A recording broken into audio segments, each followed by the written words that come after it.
Bismillahirrahmanirrahim. Assalamualaikum warahmatullahi wabarakatuh.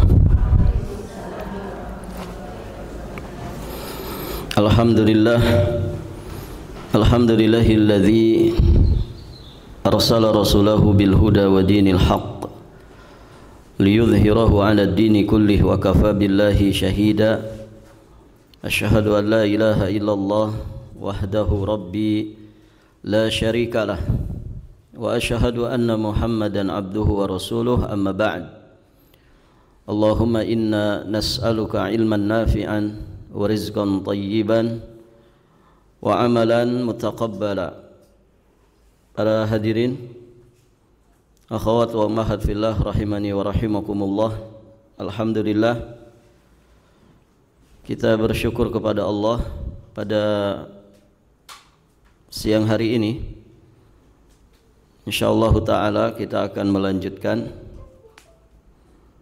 pembacaan dan pembahasan kitab Sahabiyat Haular Rasul sallallahu alaihi wa alihi wasallam. Berikutnya muallif hafizahullahu ta'ala menyebutkan poin-poin dari penggalan kisah Ibunda Khadijah radhiyallahu ta'ala anha yang berikutnya. Sabrun wa ihtisabun, sabar dan ihtisab, mengharap pahala dari sisi Allah Subhanahu wa ta'ala.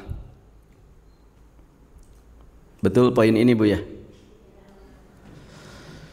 Khadijah radhiyallahu ta'ala anha mengetahui gangguan dan penghinaan yang dihadapi kekasihnya sallallahu alaihi wasallam.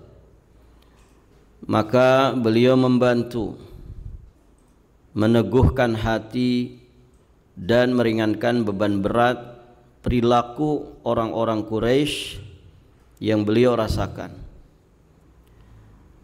Atas sikapnya ini, Khadijah radhiyallahu ta'ala anha menjadi teladan besar yang tiada duanya.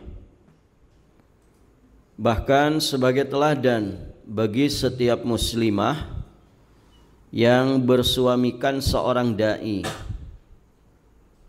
Ini yang suaminya para da'i,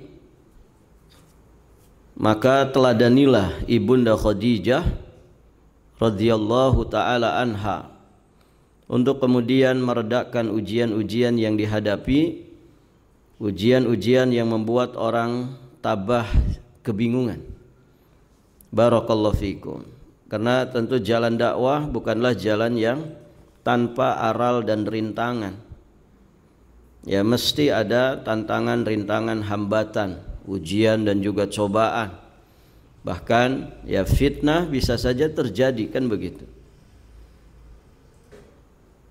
Di antara rangkaian ujian yang dialami Khadijah adalah gangguan yang ditimpakan orang-orang musyrikin kepada Rasulullah sallallahu alaihi wa alihi wasallam. Nah, bentuknya macam-macam, ya. Di sini disebutkan beberapa riwayat yang menggambarkan bagaimana Nabi sallallahu alaihi wasallam mendapatkan ujian yang luar biasa, dan bagaimana pula kemudian Ibunda Khadijah setia membersamai Nabi sallallahu alaihi wasallam dengan ketabahan, kesabaran, ketegaran, ya, bahkan juga nasihat-nasihat yang bijak, ya, untuk suaminya ini, yakni sallallahu alaihi wasallam. Taib. Nah, di sini ada riwayat dari Abdullah bin Mas'ud bahwa suatu ketika Nabi sallallahu alaihi wasallam tengah salat di dekat Ka'bah. Saat itu Abu Jahal dan rekan-rekannya juga sedang duduk. Ada yang berkata kepada temannya, "Siapa di antara kalian yang mau mengambil kotoran hewan sembelihan miliknya Bani Fulan untuk kemudian diletakkan di punggungnya Muhammad saat dia sujud?" Jadi Nabi sedang ibadah di depan Ka'bah, kemudian orang-orang musyrikin Quraisy juga sedang ada di situ. Nah, mereka kemudian di antara mereka ada yang apa bahasa orang kita men-challenge.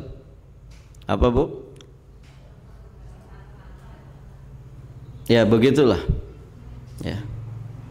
Jadi ngasih tantangan, siapa di antara kalian yang mau mengambil kotoran hewan sembelihan miliknya Bani Fulan, ya, kemudian nanti diletakkan di punggungnya Muhammad saat dia sujud.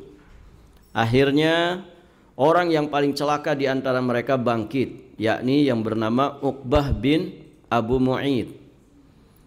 Tidak lama kemudian dia datang membawa kotoran hewan dan menunggu.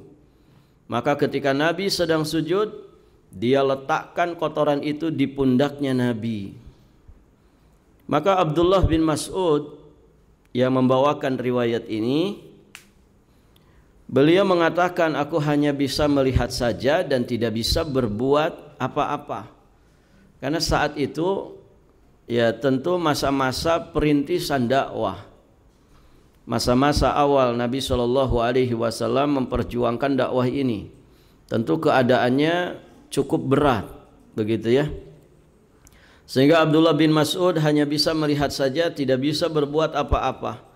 Andai saja aku bisa mencegahnya, gitu ya. Dan mereka pun nih orang-orang kafir Quraisy tertawa terbahak-bahak sampai tubuh mereka itu jatuh mengenai teman yang ada di sampingnya. Nah gitu kan, kalau orang saking senangnya sedang bergembira tertawa-tawa sampai bisa saja ya, saking besarnya tertawa itu ya, kemudian akhirnya di antara mereka ada yang menjatuhkan tubuhnya mengenai temannya yang di sampingnya. Barakallahu fikum. Saat itu Rasulullah tengah sujud, beliau tidak bangun-bangun sampai kemudian Fatimah, siapa Fatimah ini? Putrinya Nabi, datang menghampiri beliau lalu membuang kotoran yang ada di punggung beliau. Setelah itu baru bangun dari sujudnya. Beliau kemudian bersabda, Allahumma alaika bi Quraisy. Ya Allah, timpakan hukumanmu pada orang-orang Quraisy ini. Dan beliau mengucapkannya sebanyak 3 kali. Allahumma alaika bi Quraisy, Allahumma alaika bi Quraisy. Ya, beliau sebutkan 3 kali yang membuat hati mereka tersentak. Karena ternyata ibu-ibu yang dirahmati Allah, beliau mendoakan kecelakaan bagi mereka. Kemudian Abdullah bin Mas'ud meneruskan, mereka sendiri tahu doa ya di tempat beliau itu mustajab. Ini di depan Ka'bah, gitu ya. Orang kalau berdoa, apalagi doa orang yang terzalimi, dia dalam keadaan diijabahnya doa, dalam keadaan yang menjadikan doanya diijabah, kemudian dia pun berada di tempat yang jika digunakan untuk berdoa maka doa itu akan terijabah. Taib, ibu-ibu yang dirahmati Allah. Maka Nabi menyebut nama mereka satu persatu. Allahumma alaika bi Abi Jahal. Ya Allah, timpakan hukumanmu kepada Abu Jahal. Wa alaika bi Utbah bin Rabi'ah. Timpakan hukumanmu kepada Utbah bin Rabi'ah. Wa Syaibah bin Rabi'ah, kepada Syaibah bin Rabi'ah. Wal Walid bin Utbah, kepada Walid bin Utbah. Wa Umayyah bin Khalaf, kemudian kepada Umayyah bin Khalaf. Wa Uqbah bin Abi Mu'id, dan kepada Uqbah bin Abi Mu'id. Disebutkan person-personnya. Ada berapa orang di sini? Abu Jahal, Utbah, Syaibah, Walid, Umayyah, Uqbah bin Abi Mu'id. 6 orang disebut oleh Nabi dengan nama-namanya. Nah, Abdullah bin Mas'ud, beliau menyampaikan nama yang ketujuh, ya. Nabi menyebutkan nama yang ketujuh, namun Abdullah bin Mas'ud lupa siapa yang ketujuh itu. Dan Masya Allah, demi zat yang jiwaku berada di tangannya, kata Abdullah bin Mas'ud, aku melihat sendiri orang-orang yang disebut Rasulullah Shallallahu Alaihi Wasallam di dalam doanya itu mati dibuang di sumur Badar. Artinya ke-6 orang atau 7 orang yang disebut oleh Nabi di sini semuanya mati di peperangan Badar. Berarti doa Nabi diijabah. Allahumma alaik, ya Allah turunkan hukumanmu kepada fulan. Nah, semuanya diijabah oleh Allah Subhanahu wa taala. Nah, begitu. Ini ujian, cobaan yang dihadapi Rasulullah sallallahu alaihi wa alihi wasallam. Masya Allah. Ada di antara kita ibu sedang sholat diganggu, kemudian dilempari kotoran. Ada bu? Tidak ada. Paling ada kotoran jatuh ya kotoran cicak gitu ya. Bukan orang yang benci kemudian melemparkan kotoran ke kita. Barakallahu fikum. Kemudian Imam Muslim meriwayatkan dari Abu Hurairah, beliau berkata, Abu Jahal bertanya, apakah Muhammad berani menundukkan wajahnya, yakni sujud di hadapan kalian? Ada yang menjawab, iya benar. Abu Jahal kemudian berkata, demi Lata dan Uzza, andai aku melihatnya, tentu aku injak tengkuknya dan kulumuri mukanya dengan debu. Jadi ya barakallahu fikum, orang sedang sujud berarti dalam keadaan yang ketika mau dijahati, dijailin orang, dizalimi orang, tentu sangat mudah. Nah, itu Abu Jahal dengan penuh kesombongannya, kalau saya lihat Muhammad sedang sujud dan saya ada di hadapannya, tentu saya injak tengkuknya, saya lumuri wajahnya dengan debu. Ini kalimat yang keluar dari lisan orang yang penuh kebencian kepada Nabi Shallallahu Alaihi Wasallam. Kemudian akhirnya dia menemui Rasulullah yang sedang sholat. Dia bermaksud untuk menginjak tengkuknya Nabi. Namun tiba-tiba Abu Jahal mundur ke belakang dan melindungi kepala dengan kedua tangannya. Orang-orang bertanya, kamu kenapa Abul Hakam? Abul Hakam ini gelar untuk Abu Jahal. Kemudian Abu Jahal menjawab, di hadapanku tadi seperti ada parit api, kegaduhan dan juga banyak sekali sayap.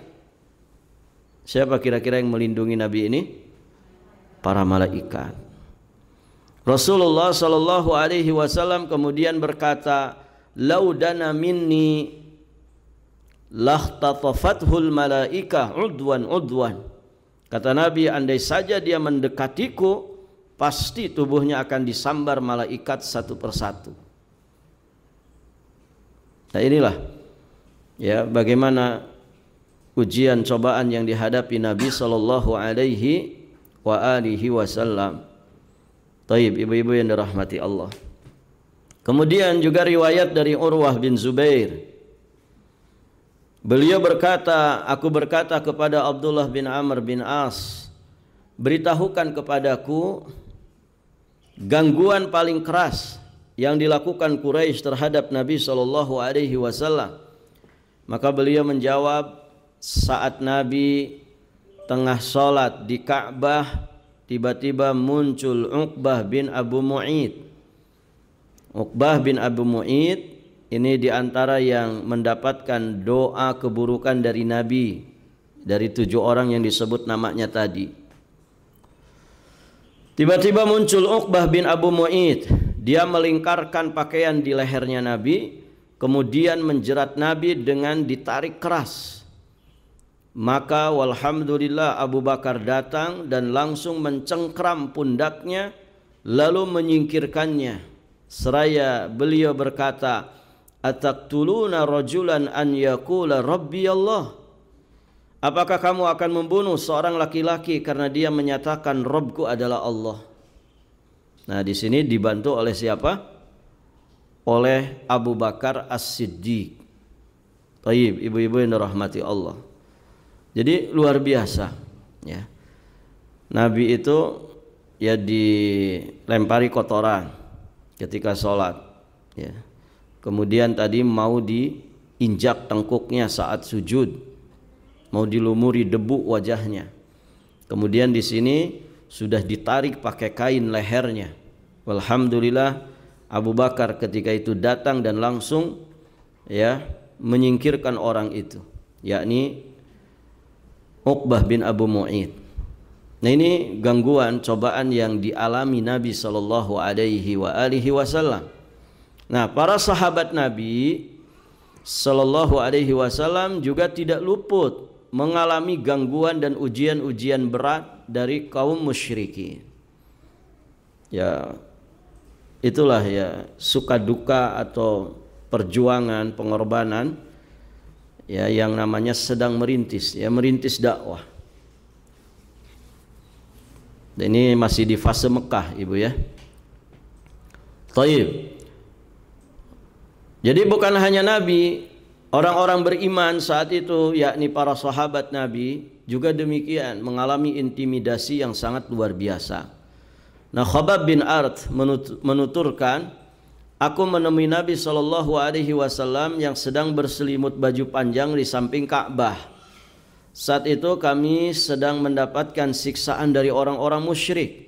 Aku bertanya kepada Nabi, mengapa engkau tidak berdoa saja kepada Allah? Maksudnya biar enggak diganggu terus gitu. Sudah berdoa saja kepada Allah, biar Allah yang memusnahkan mereka, begitu ya. Maka ibu-ibu yang dirahmati Allah, Nabi kemudian duduk dengan rona wajah marah, memerah. Lalu beliau bersabda, laqad kana man qablakum la yumshitu bimishatil hadid ma duna idhamihi min lahmin aw asl ma yasrifuhu dzalika an dinih. Orang-orang sebelum kalian pernah ada yang disisir dengan sisir dari besi. Maksudnya apa, Ibu? Sampai mengelupaskan kulit kepala. Disisir dengan sisir dari besi. Ditusuk ya, hingga ke tulang, daging dan urat-uratnya rusak. Namun ternyata itu semua tidak membuatnya bergeming untuk meninggalkan agamanya, ya, bergeming meninggalkan agamanya. Sungguh ya, barakallahu fikum, Allah akan menyempurnakan urusan agama ini. Taib. Ini ada yang kelewat ya hadisnya. Wa yudha'ul minsar ala mafriki ra'sih fayashukku bithnain ma yasrifuhu dzalika an dinih. Jadi Nabi menyebutkan orang-orang sebelum kalian juga pernah ada yang diletakkan gergaji di tengah-tengah kepalanya, yang kemudian digergajilah kepalanya sehingga terbelah menjadi dua. Tadi disisir dengan sisir besi ya, barakallahu fikum. Kemudian ada yang digergaji ya kepalanya sampai menjadi dua. Mengerikan ya. Ma yasrifuhu dzalika min dini. Ternyata itu semua tidak menjadikan mereka kemudian meninggalkan agamanya. Sungguh Allah akan menyempurnakan urusan agama ini sehingga seorang pengendara berjalan dari Son'a sampai Hadramaut. Ya, Son'a itu ibu kota negeri Yaman. Hadramaut salah satu provinsi di Yaman. Ya, jaraknya bisa 15 sampai 17 jam ya dari Son'a ke Hadramaut kalau naik kendaraan. Dan Nabi menyampaikan, kata Nabi sallallahu alaihi wasallam, wal yutimmannallah hadzal amra hatta yasira ar-rakib min Son'a ila Hadramaut ma yakhafu illallah. Sungguh Allah akan menyempurnakan urusan agama ini hingga seorang pengendara berjalan dari Son'a sampai Hadramaut dan tidak takut pada siapapun selain Allah. Barakallahu fikum. Nah itu ibu-ibu yang dirahmati Allah. Jadi betapa tabah dan sabarnya Nabi Sallallahu Alaihi Wasallam. Ya, artinya beliau berusaha memberikan motivasi kepada orang-orang beriman di sekitarnya supaya tetap tabah, tegar, ya, menjaga iman, mempertahankan Islam yang sudah Allah anugerahkan kepada mereka. Imam Ibnul Qayyim menjelaskan, maksudnya hikmah Allah mengharuskan untuk menguji jiwa-jiwa manusia sehingga melalui ujian itu akan terlihat. Nah ini hikmahnya ujian ibu ya. Akan terlihat mana yang baik dan mana yang buruk. Siapa yang pantas untuk ditolong dan diberi kemuliaan dan siapa yang tidak pantas. Juga ujian itu punya hikmah untuk memilih jiwa yang pantas mendapatkan kemuliaan, membersihkan jiwa melalui ujian. Mengingat pada dasarnya jiwa itu bodoh dan zalim. Jadi sebetulnya kita ini butuh kepada ujian.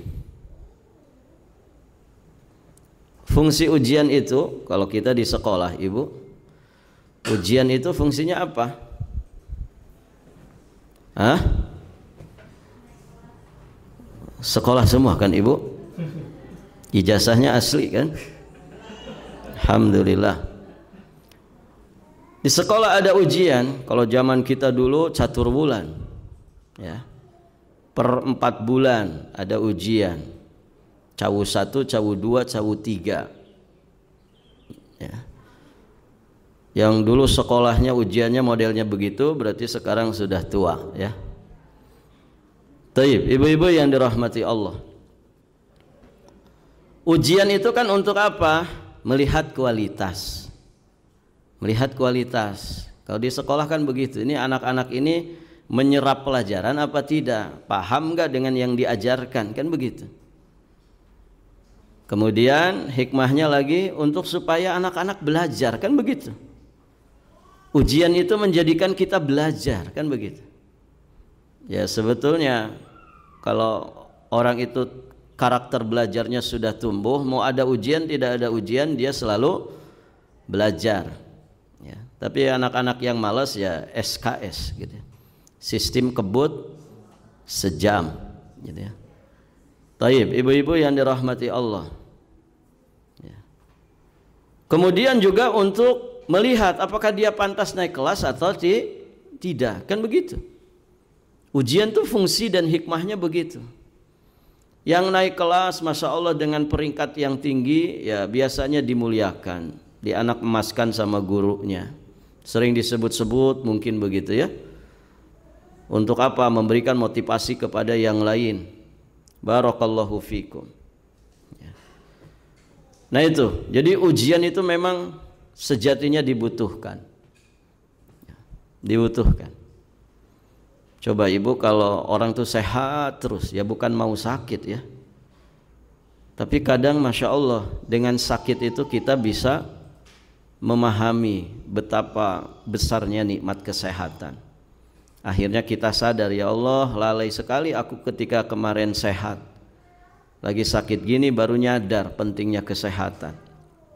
Dan demikian seterusnya. Karatan yang melekat pada jiwa karena kebodohan dan kezaliman itu perlu dipisahkan. Apabila karatan bisa dikeluarkan di dunia, itulah yang terbaik. Jadi sebelum mati karatan itu dibersihkan. Namun jika tidak bisa, harus dikeluarkan karatan itu dengan cara dibakar. Tukang pandai besi kan begitu, membakar, mengubap, ya. Ubapan itu untuk apa? Untuk supaya api itu membakar besi dengan suhu yang sangat panas, kotoran-kotoran besi itu akan hilang. Ya, kalau yang dibakar itu emas, kotoran-kotoran emas jadi hilang. Kalau yang dibakar itu perak, maka karatan-karatan perak, kerak-keraknya perak itu jadi hilang. Nah itu ya fungsi daripada api itu. Nah, orang kalau tidak bisa menghilangkan karatan jiwa dan raganya di dunia dengan tobat nasuha, dengan terus melakukan perbaikan diri, maka itu nanti akan dibersihkan ya dengan cara dibakar di neraka jahanam.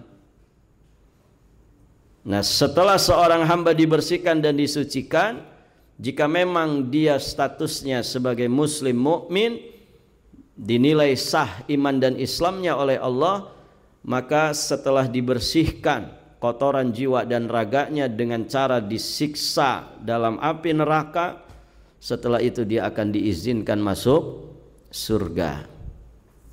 Makanya kan orang itu masuk surga dengan beberapa model dan level. Ada yang masuk surganya itu langsung tanpa hisab, tanpa azab. Semoga kita di sini. Ya. Yang kedua, ada yang masuk surganya itu dengan proses hisab. Dihisab dulu, ditampakkan. Kalau hisabnya orang beriman namanya arad. Arad itu ditampakkan semua kesalahan-kesalahannya, dosa-dosanya, dengan dijaga privasinya, ya, tidak dipertontonkan di hadapan manusia.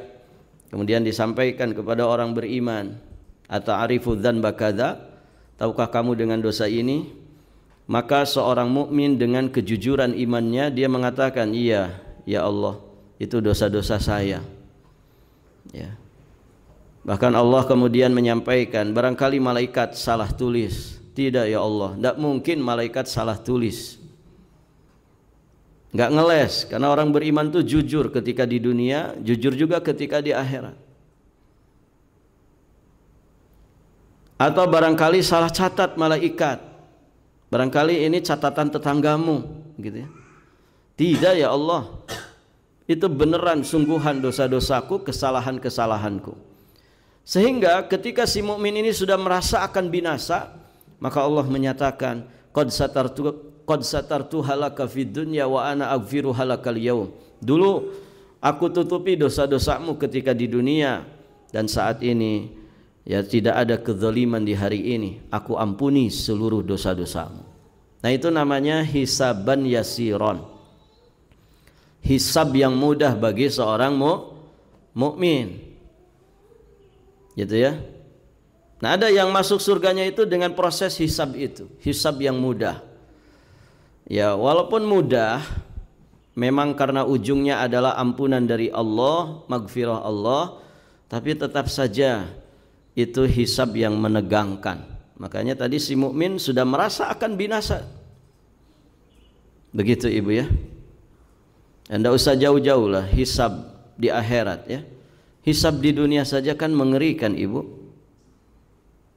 Orang-orang kalau sudah ketangkap begitu ya, ditangkap sama KPK, itu banyak yang ngedadak sakit. Kan begitu. Itu baru hisab dunia. Entah sakit beneran atau sakit pura-pura gitu ya. Tapi itu menunjukkan keadaan jiwa yang mungkin dia sedang stres, depresi, tidak karu-karuan menghadapi hisab dunia ya. Diperiksa itu kan berarti dihisab, diperhitungkan segala sesuatunya. Barakallahu fiikum.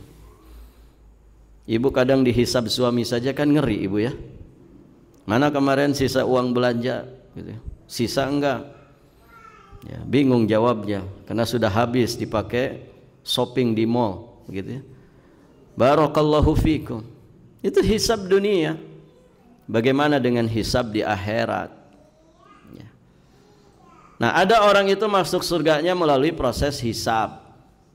Itu yang kedua. Yang ketiga, ada yang masuk surganya itu melalui proses disiksa dulu di neraka. Disiksa dulu di neraka. Nah, seperti yang disebutkan di sini. Karatan jiwa raganya masih ada, belum hilang ketika dia di dunia, belum sempat dia bersihkan ketika di dunia. Namun kebawa mati. Maka dengan kasih sayang Allah, supaya karatan jiwa raga ini hilang, Anda dipanaskan dulu, dibakar dulu di dalam neraka ini. Baru setelah bersih sekadar dengan karatan dosanya itu, ya, dan dia masih mukmin muslim, maka Allah akan angkat dia masuk ke dalam surga. Dari 3 model ini tentu masing-masing kita mengupayakan bagaimana masuk surga itu tanpa hisab, tanpa azab. Ya, saingannya seperti Abu Bakar Siddiq, begitu ya, Umar Ibnul Khattab, ya bersainglah gitu ya. Selama hayat masih di kandung badan, kesempatan itu masih ada. Baik, jadi sebetulnya Ibu, cita-cita sing penting aku masuk surga, nah, itu harus dirincikan dulu masuk surganya model yang mana nih gitu. Karena model yang ketiga tadi juga ujung-ujungnya surga, kan begitu. Tapi dia disiksa dulu di neraka. Makanya Nabi memotivasi kita, kalau minta surga itu mintalah surga Firdaus. Karena itu surga yang tertinggi, surga yang terbaik. Begitu. Nah, ini motivasi besar bagi kita ya, untuk terus meningkatkan kualitas diri kita di sisi Allah Subhanahu wa taala. Baik, ibu-ibu yang dirahmati Allah, Dr. Mustafa As-Sibai menyampaikan orang-orang mukmin teguh dalam memegang akidah setelah tertimpa berbagai macam siksa dan tekanan yang dilancarkan orang-orang jahat dan sesat. Jadi justru ujian, tantangan, rintangan itu menjadikan seorang mukmin tambah mantap dalam keimanannya, tambah mantap mereka dalam beragama.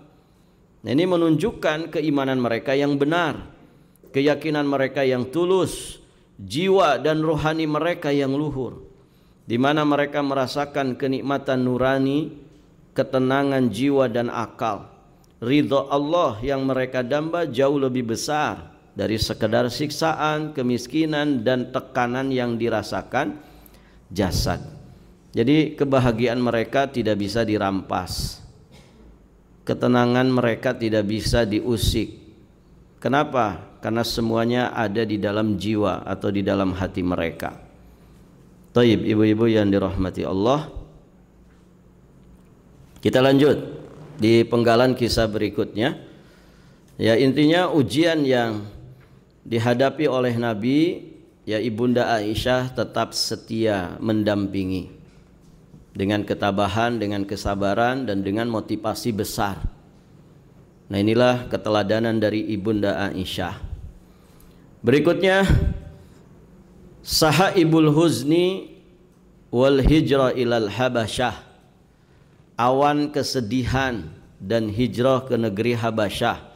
Ini hijrah pertama dalam perjalanan sejarah kaum muslimin. Hijrah ke negeri Habasyah. Habasyah itu di benua Afrika, ya, Ethiopia. Sekarang namanya Ethiopia. Kalau dari Mekah, ya berarti nyebrang lautan, begitu ya. Nyebrang lautan, karena saat itu tidak ada pesawat gitu ya. Taib. Saat gangguan kaum musyrikin terhadap para ahli tauhid kian hari kian menjadi-jadi, Nabi SAW mengizinkan para sahabat untuk berhijrah ke negeri Habasyah. Penindasan yang ditujukan kepada kaum muslimin pada pertengahan dan akhir keempat kenabian itu mulai melemah. Namun setelah itu kian menguat seiring perjalanan waktu. Berarti ini baru ngerintis perjalanan nubuah, risalah dan dakwah itu belum genap 5 tahun, ibu ya. Namun ternyata intimidasinya sudah sangat luar biasa. hari demi hari, bulan demi bulan, hingga mencapai titik kulminasinya pada pertengahan tahun kelima kenabian. Berarti ya kurang lebih saat itu usia Nabi 45 tahun. Akhirnya kaum muslimin tidak lagi nyaman tinggal di Mekah. Mereka mulai memikirkan cara tepat untuk menyelamatkan diri dari siksaan ini. Di tengah situasi sulit ini, surat Al-Kahfi turun sebagai jawaban atas sejumlah pertanyaan yang diajukan kaum musyrikin kepada Nabi SAW. Di samping juga mengandung 3 kisah berisi sejumlah isyarat nyata dari Allah Subhanahu wa taala untuk hamba-hambanya yang beriman. Ya, di surat Al-Kahfi ada kisah Ashabul Kahfi yang menuntun untuk berhijrah meninggalkan titik konsentrasi kekufuran dan perlakuan semena-mena kala mengkhawatirkan agama terkena fitnah seraya bertawakal kepada Allah Subhanahu wa taala. Ya, kisah Ashabul Kahfi masyhur ya. Mereka ingin menjaga, mempertahankan, melindungi agama mereka sampai akhirnya mereka berhijrah meninggalkan ya lingkungan mereka yang hiruk pikuk dengan fitnah demi melindungi dan mempertahankan agama mereka. Datang ke gua dan mereka ditidurkan oleh Allah Subhanahu wa taala. Ya, kisahnya masyhur, dikisahkan Allah di surat Al-Kahfi. Nah, ini mengandung pelajaran berhijrah. Di ayat ke-16-nya dari surat Al-Kahfi disebutkan wa idz i'tazaltumuhum wa ma ya'buduna illallah fa'wu ilal kahfi yanshur lakum rabbukum min rahmatih wa yuhayyi' lakum min amrikum mirfaqa. Dan apabila kamu meninggalkan mereka dan apa yang mereka sembah selain Allah, maka carilah tempat berlindung ke dalam goa itu.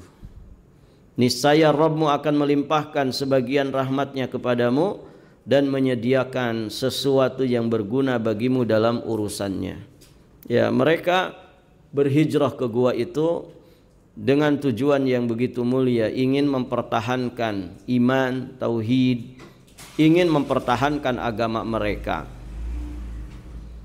Kemudian di dalamnya juga ada kisah Nabi Khidir dan Nabi Musa yang menunjukkan bahwa segala situasi tidak selalu terjadi sesuai kenyataannya. Mungkin saja yang terjadi justru sebaliknya. Ya, manusia itu perjalanan hidupnya tentu tidak semua sesuai harapan, kan begitu ya. Apa yang disangka kurang baik menurut versi kita sebagai manusia lemah, ternyata itulah yang terbaik, begitu ya. Maka di dalam Islam kita diajarkan menerima ketetapan, baik itu dengan syukur, baik itu dengan sabar, baik itu dengan ridho, baik itu dengan qanaah, baik itu dengan tawakal, inabah, kan begitu. Ini semua mengandung makna penerimaan atas segala ketetapan yang Allah Subhanahu wa taala gariskan untuk kita. Taib, ibu-ibu yang dirahmati Allah. Di dalam kisah ini terdapat isyarat lembut bahwa peperangan yang dilancarkan terhadap kaum muslimin akan benar-benar menjadi bumerang. Dan para penguasa musyrik yang semena-mena jika mereka tidak beriman akan berbalik ditekan oleh orang-orang muslim lemah. Ini kisah itu semua dikisahkan dalam surat Al-Kahfi. Kemudian juga ada kisah Dzulqarnain yang menunjukkan bahwa bumi itu milik Allah. Dia akan mewariskan bumi kepada siapa di antara hamba-hambanya yang dia kehendaki. Keberuntungan hanya ada di jalan keimanan, bukan di jalan kekufuran. Allah senantiasa membangkitkan di antara hamba-hambanya orang yang menyelamatkan kaum lemah ya dari fitnah Ya'juj dan Ma'juj di setiap masanya. Dan yang paling pantas mewarisi bumi hanyalah hamba-hamba Allah yang saleh. Jadi bumi ini hanya pantas diwariskan untuk hamba-hambanya yang saleh. Karena orang-orang soleh tidak melakukan kerusakan di muka bumi ini. Yang ada justru mereka melakukan perbaikan di muka bumi ini. Makanya kan ada namanya soleh sosial. Ada soleh untuk diri sendiri, ada kesolehan sosial. Kesolehan sosial itu apa? Ya orang yang punya kepedulian ya terhadap sesama muslim, sesama saudaranya, bahkan kepedulian terhadap lingkungan. Dan semua itu diajarkan di dalam Islam. Jadi soleh itu jangan untuk sendiri saja. Bagaimana kita juga punya kesolehan sosial. Ya, gemar berinfak, rajin bersedekah, gitu ya. Berta'awun di dalam kebaikan bersama dengan saudara sesama muslim, kan begitu. Menyumbangkan tenaga, menyumbangkan ide, menyumbangkan gagasan, ya, untuk apa? Untuk Islam dan juga kaum muslimin. Dan masya Allah ibu, masing-masing kita harus punya kontribusi untuk Islam dan kaum muslimin, sekecil apapun itu, gitu ya. Kenapa? Karena kita disuruh ta'awun. Wa ta'awanu 'alal birri wat taqwa wa la ta'awanu 'alal ismi wal 'udwan. Baik, ibu-ibu yang dirahmati Allah. Selanjutnya surat Az-Zumar pun turun, berisi isyarat untuk berhijrah dan memberitahukan bahwa bumi Allah tidak selebar daun kelor. Daun kelor lebar tidak ibu? Tidak lebar ya. Nah, bumi ini sejatinya wasi'ah. Bumi ini luas. Maka di surat Az-Zumar ada isyarat untuk kita berhijrah. Allah Subhanahu wa taala berfirman di ayat ke-10-nya dari surat Az-Zumar, "Lilladzina ahsanu fi hadhihi dunya hasanah." Orang-orang yang berbuat baik di dunia ini, dia akan memperoleh hasanah, memperoleh kebaikan pula. Wa ardullahi wasi'ah, dan bumi Allah itu adalah luas. Bumi Allah itu luas. Innama yuwaffas sabirun ajrahum bighairi hisab. Sesungguhnya hanya orang-orang yang bersabarlah yang dicukupkan pahala mereka tanpa batas. Ya. Berhijrah karena bumi Allah ini luas. Ya. Ada yang sudah keliling dunia ibu? Keliling Balikpapan aja enggak pernah Ustaz. Iya. Saya seperti katak dalam tempurung, enggak pernah kemana-mana. Ya tidak masalah, yang penting beriman dan bertakwa. Gitu ya. Walaupun memang dalam perjalanan orang siar di atas muka bumi ini banyak sekali faidah-faidah bagi seorang mukmin. Kul siru fil ardi fanzuru kaifa kana akibatul mukadzibin. Ya. Jadi ada petunjuknya untuk kita bersiar ya di atas permukaan bumi ini. Tentu siarnya seorang mukmin untuk bertafakkur, bertadzakur, dan untuk beriktibar, mengambil pelajaran, bukan sekedar senang-senang saja, gitu ya. Kalau sekedar senang-senang saja ya sebentar saja bahagianya. Ibu kalau healing bahagianya berapa lama? Jalan-jalan ke mana? Ke Malang, gitu ya. Bahagianya berapa lama bu? Ya sekadar kita ke sana kan, ada yang 3 hari, ada yang 5 hari. Pulang ke Balikpapan, ya sudah, stres lagi, gitu kan? Kan ada ya, ada penelitian ibu, banyak orang mati di hari Senin. Ya. Ada orang neliti itu banyak orang mati di hari Senin. Kira-kira kenapa bu?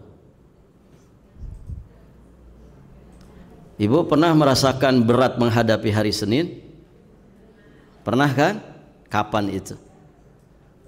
Masa-masa sekolah kan begitu bu ya.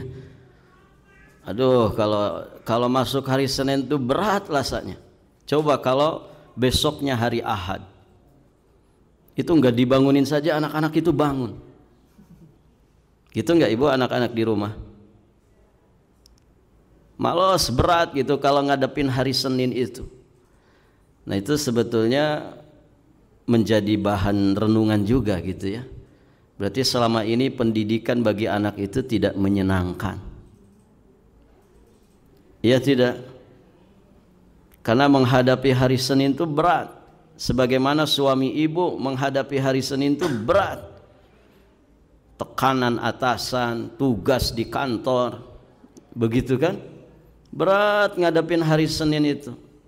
Makanya banyak orang mati di hari Senin. Stres. Ya ibu. Ya alhamdulillah ibu-ibu mah mau hari Senin mau hari apa saja aman aja kan bu. Begitu. Barakallahu fiikum. Nah itu ibu-ibu yang dirahmati Allah. Kita lanjutkan. Rasulullah mengetahui bahwa Raja Habasyah adalah seorang raja yang terkenal adil. Tidak ada seorang pun diperlakukan secara zalim di sana. Akhirnya beliau memerintahkan kaum muslimin supaya berhijrah ke negeri Habasyah demi ini sama tujuan utamanya sebagaimana Ashabul Kahfi itu, yakni untuk menyelamatkan agama dari berbagai macam fitnah. Nah pada bulan Rajab di tahun kelima kenabian, 5 kenabian, berarti Nabi sudah 5 tahun ya merintis nubuah, risalah dan dakwahnya. Golongan pertama yang mulai berhijrah ke Habasyah itu terdiri dari 12 laki-laki dan 4 perempuan di bawah komando Utsman bin Affan bersama istrinya yang bernama Ruqayyah, putrinya Rasulullah sallallahu alaihi wa alihi wasallam. Masya Allah. 12 laki-laki, 4 perempuan. Jadi totalnya berapa? 16. Nah di antaranya adalah Utsman bin Affan dan putrinya Nabi, yakni istrinya Utsman. Rasulullah sallallahu alaihi wasallam bersabda terkait dengan keduanya, yakni terkait Utsman dan Ruqayyah. Apa kata Nabi? Innahuma awwalu baitin hajara fi sabilillah ba'da Ibrahim wa Lut alaihi wassalam. Kata Nabi, sungguh keduanya adalah keluarga pertama yang berhijrah di jalan Allah setelah Ibrahim dan Lut. Ini keistimewaan tersendiri bagi Utsman bin Affan dan istrinya yang sekaligus menjadi putri Nabi sallallahu alaihi wa alihi wasallam. Nah, ibunda kita Khadijah bersama Rasulullah melepas kepergian sang putri yakni Ruqayyah bersama suaminya Utsman bin Affan dengan derayan air mata membasahi pipi. Meski semua itu Khadijah tetap sabar dan ihtisab, mengharap pahala dari sisi Allah, karena dari dalam lubuk hati yang paling dalam dia akan mengorbankan segalanya demi membela agama ini, berapapun harga yang harus dibayar, karena segala sesuatu menjadi berarti selama untuk mencari ridho Allah subhanahu wa ta'ala. Tidak mudah ibu ya. Ibu yang melepas anak ibu ke pesantren saja nangis enggak? Nangis tidak ibu? Kasihannya anakku ya. Dia meluk tiang listrik di pesantren, melambai-lambai tangannya gitu ya. Ketika berpisah. Padahal pesantrennya bagus, fasilitasnya serba enak. SPP-nya saja 5 juta gitu kan. Tapi tetap saja sedih. Ya. Tetap saja sedih karena beda provinsi, beda kota, ya, melintasi pulau, menyeberangi lautan. Begitu ya. Sedih itu orang tua. Barakallahu fikum. Bagaimana ibu membayangkan kesedihan ibunda Khadijah melepas putrinya bersama menantunya. Hijrah ke negeri Habasyah yang jangan dibayangkan perjalanan mereka seperti perjalanan safar di masa ini. Ya. Kalau sekarang dari Jeddah ke Ethiopia mungkin 1 jam saja naik pesawat. bisa jadi kurang. Tapi kalau dulu kan melintasi lautan antara hidup dan mati, belum nanti melintasi daratannya, dengan keadaan yang serba sederhana sesuai dengan masa di saat itu. Begitu ibu-ibu yang dirahmati Allah. Namun demikianlah ya, semua akan menjadi kuat, semua akan menjadi tabah dan tegar ketika masing-masing mereka memiliki keimanan. Semua demi terjaganya, terbelanya agama Allah Subhanahu wa taala. Barakallahu fikum.